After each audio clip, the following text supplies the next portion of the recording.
Hey out there, this is Wake Angel 2001, and now I've seen episode 44, Vector Detector. It's funny, like, it took more than a week for episode 43 to get posted online, but this one was posted within hours of the original airing. It's kind of hilarious.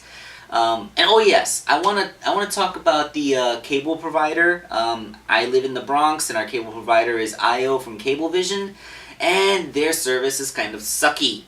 They haven't put a new episode of Sonic Boom or Transformers, and I'm certain quite a few other episodes, in their on-demand menu for literally months. Like, they're supposed to put shows on demand within a couple of days of them being posted, like before the next episode comes out.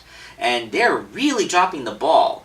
I say this because, they're a cable service. Screw them. Like, seriously, like, I'm seriously planning on just ditching their services, and every time that they fail to update their on-demand menu or another channel blinks out for a few hours, it's just another nail in their coffin. So yeah, very very soon I'm gonna drop them. Also, I had this really cool Maitan figure. I know I already did a video about him, but look at him. He's Maitan. He's awesome. He's of course that Mechazone Explorer with a custom color scheme, but I still like it. It's so cute. And he keep him in his Maitan pose. Alright. So, Vector Detector. We all knew that Vector the Crocodile was going to cameo in an episode because 2 episodes ago we had Morpho turning into a whole bunch of stuff, and one of the things he turned into was Vector the Crocodile. And I gotta say, this is probably the best cameo of a proper universe character that the series has had so far. I mean, the Metal Sonic episode was okay. I mean, we just had Metal Sonic basically pulling the pseudo Sonic crap from an Adventures episode, and then we had Shadow the Hedgehog come in as the season 1 finale, which is a pretty cool action-based episode, but really, they didn't do much beyond it besides the fact that, oh my god, look, Shadow's here! Here, Vector the Crocodile actually has a real reason for being here, and he feels like an integrated part of the universe, despite the fact that they're just now introducing him. Alright, so the episode begins with Amy cheerfully greeting the morning, but then finding that her hammer's missing.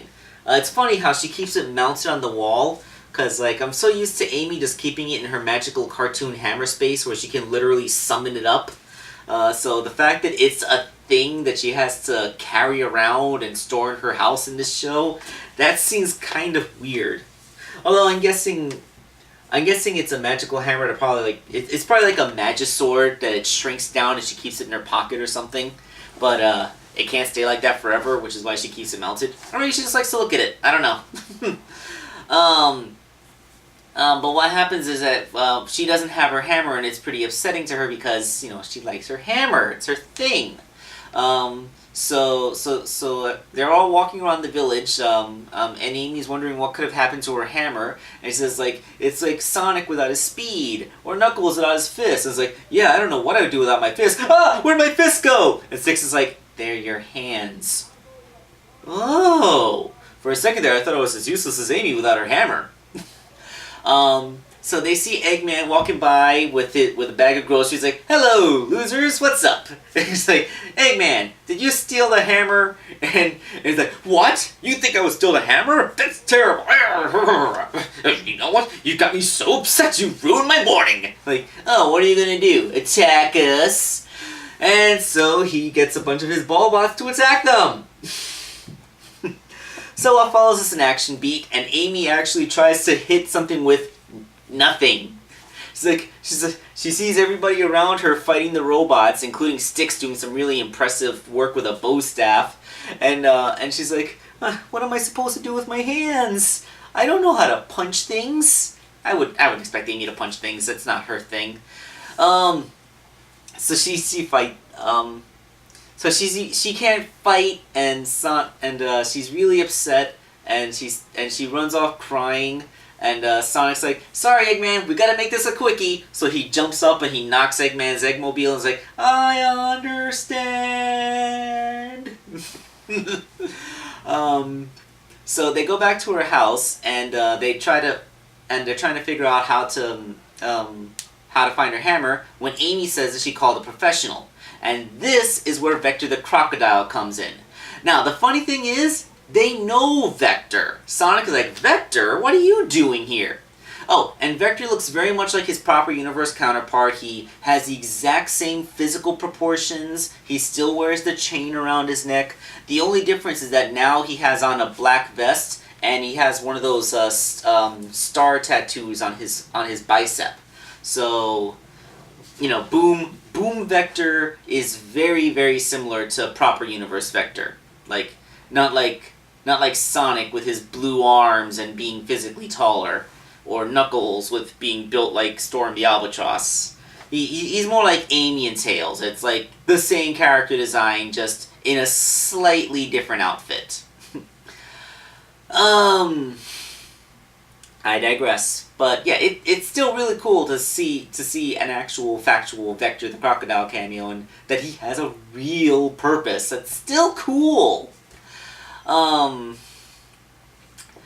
so what happens? Sorry. I just, Alright, so it turns out that he has a Dog the Bounty Hunter style show where he, instead of being a broke detective who barely gets by, in this world he's actually a TV celebrity because of his show. And when Sonic asks when he got a TV show, he says, since they offered me oodles of cash, and his eyes turn into dollar signs. And Tails says he should see an optometrist about that. But we all know that that's a reference to Sonic Heroes, when he got a call from who we later found out was Dr. Eggman, and he got dollar signs, and he found out he was going to get some money. So of course he starts to look for clues. He starts to look for clues in the house, and Sonic runs all over Amy's house and can't find any clues. So that's when Vector points out, yeah, except for the footprints. Like, oh my, Vector's competent? Who would have thought that we'd have someone competent on this show? And that it would be Vector of all people. Like, this is really cool. Like you think, like, this is just your goofy 11-minute comedy. You think that Vector would be another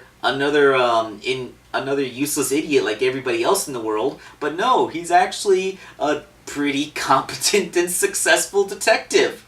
Who knew? Maybe Charmy and Espio were holding him back all this time. Okay, so Sonic.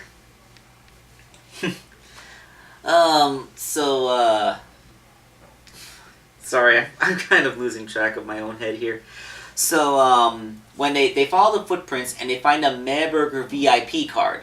So they go to Mayburger and they have a brief argument over who's going to interrogate Dave the intern as the good cop and the bad cop. So when Vector knocks over a shelf of dishes, Dave breaks and says, "All right, we give away the VIP cards to disgruntled customers to make them feel special. Almost everyone in town has one." And Sonic's like, "Wait, I don't have one." Like, well, somebody has to pay the full price to offset the massive discounts the VIP members get. Like, oh yeah, finding out that you're one of the only schmucks in the world that isn't getting a discount. That's sad. So it turns out that the VIP card is useless because, you know, too many people have it. It's too wide a pool. When they're watching the Comedy Chimp show that night, Comedy Chimp show. There's no shrimps in the show. They show Comedy Chimp is doing an interview with Justin Beaver. And Justin Bieber is talking about his new movie role, because apparently he's a movie star now, and his movie sounds like a cliche rom-com kind of bullcrap thing.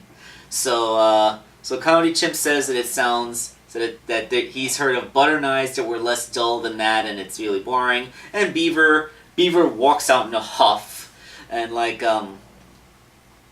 and then the next day, Comedy Chimp's sign is all smashed up, and the officer pulls a Clancy Wiggum from The Simpsons.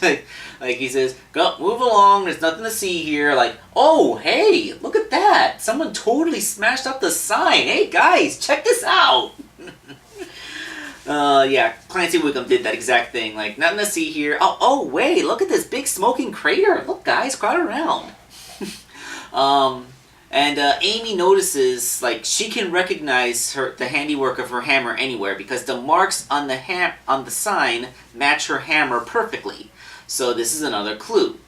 So so Vector and Sonic come to the conclusion that, oh, by the way, aside from Sonic's competitiveness at the beginning, Vector and Sonic actually work together really well. It's another fantastic part of this cameo. This seriously is probably the best. Like, I am not joking when I say wholeheartedly that this is the best proper universe cameo we've had so far. He works so effectively with Sonic. Like it's pretty amazing, really. Okay, moving on. They start to stalk Justin Beaver, who's now the prime suspect, because yes, Beaver does have a VIP membership at Medburger. When they see him going into Fastidious Beaver's library. So when they break in, they find out that it's actually a book club. Yeah, it turns out that Justin Beaver is a member of this book club, but he keeps it on the down low because his vapid fans would ostracize him if it turns out that he was actually a bookworm. You know, because you want your celebrity to be a vapid, good-looking airhead. If it turns out that he's a nerd, then what do you want to be with him for? I wonder if this is true of Justin Bieber. Like, is he actually secretly an intellectual and he's just putting on a very well-rehearsed farce so that people will think he's a douchebag? So that was so that with Justin Bieber, and it turns out that this book club had met the night before when Amy's hammer was stolen. So Justin Bieber has an ironclad alibi. So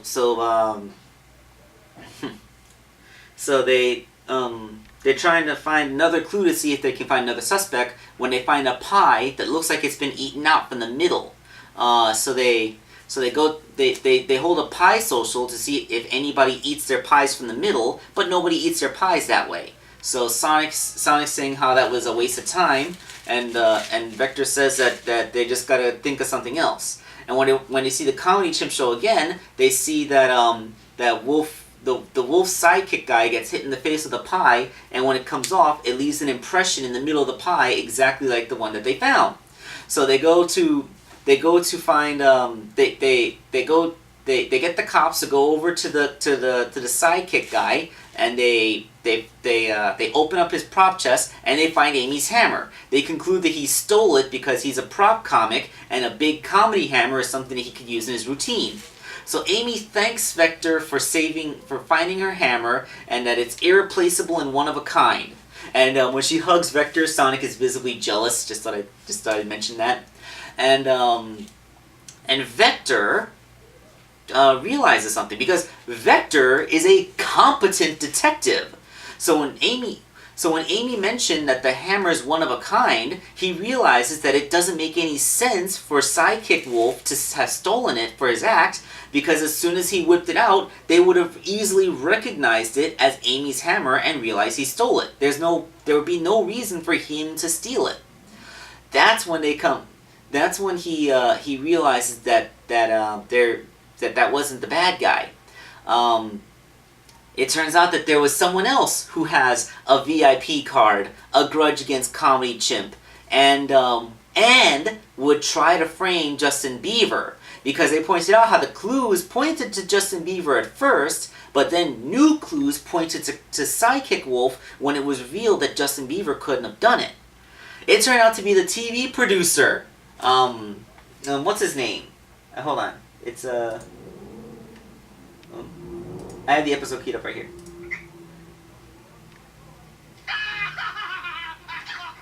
Pizza's here, Dixon. Dixon, the TV producer.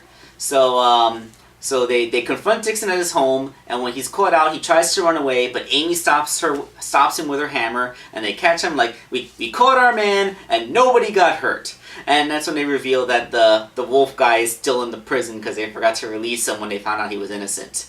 Justice system! Yeah, I really like this episode. It's good to see that Vector is a competent character. Because, like, in a comedy show like this, a showcase of genuine competence can actually be funnier than someone who's just another idiot. And this actually flowed like an actual police procedural. Like, you could actually follow along and try to figure out who did it yourself. Kind of like one of those Scooby-Doo shows where they would actually throw an Easter egg so that their savvier viewers could figure out who's committing the crime before the episode revealed it. So, you know, that was kind of fun. Yeah, great episode. Really great. I hope if they decide to integrate more proper universe characters, they could do stuff like this. And, you know what? I really would like to see if they could find a way to integrate some Deke or Archie characters. Like, I would absolutely lose it if it turns out Princess Sally existed in the Sonic Boom universe. And better yet, make her like an old flame or childhood friends of Sonic's so we could see Amy get super jealous. Oh, that would be funny and awesome. Anyway, enough speculation. This episode was great. Watch it. This is Wake Angel 2001 signing off.